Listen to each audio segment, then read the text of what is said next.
Hello and welcome to this special edition of the Public Health Link.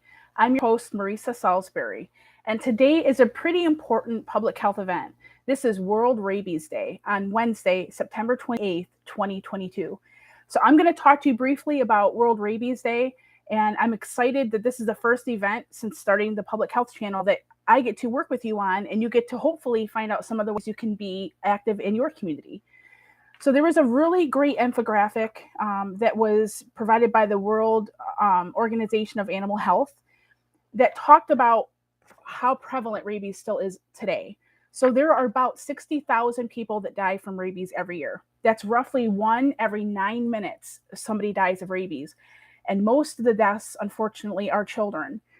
In the United States, what we see is primarily rabies linked to wildlife. So bats, skunks, raccoons are the primary wildlife that we see that have it, but any mammal is susceptible.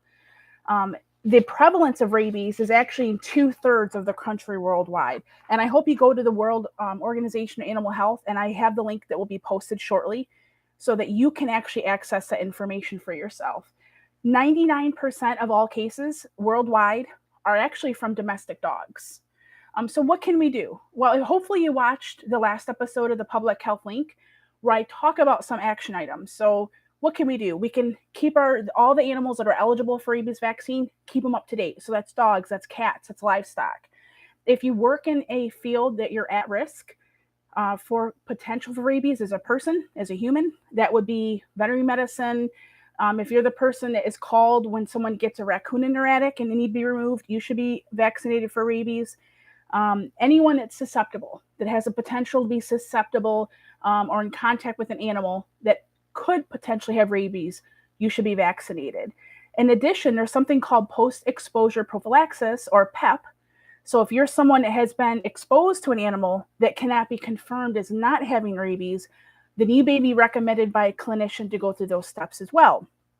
So what else can we do? We can learn. Hopefully what you definitely picked up from the Public Health Link is it's very important to me to always keep learning.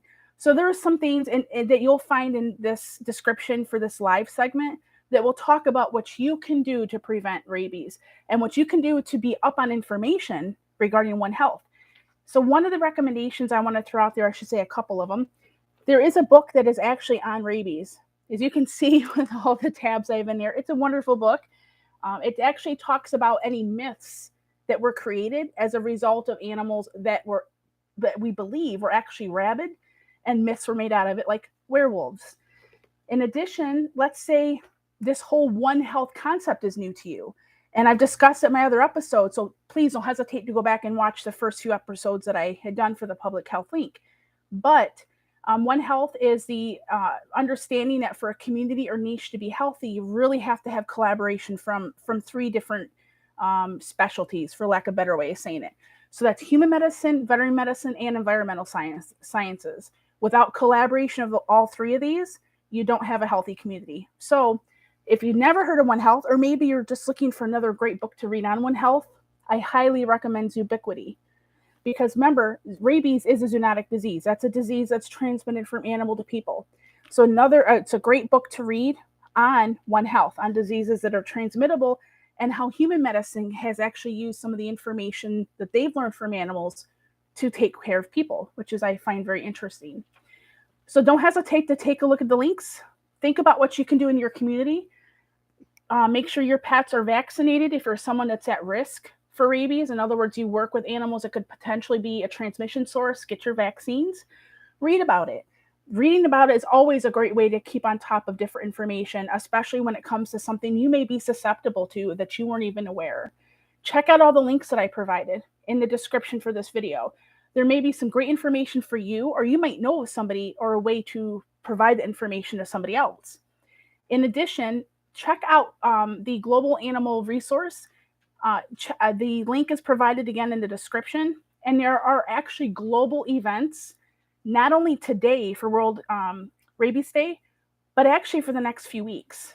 And those can be in the form of reduced or free rabies vaccines in some areas of the world.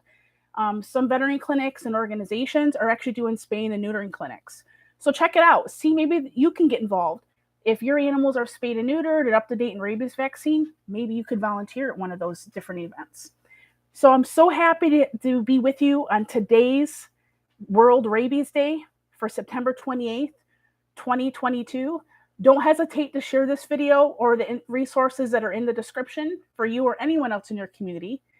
And don't forget to subscribe for future special reports for the Public Health Link, and of course for our episodes that are released every Sunday. Thank you so much for tuning in, and I have one question for you. What can you do to contribute to the health of your community? Have a wonderful day, and thank you for joining me.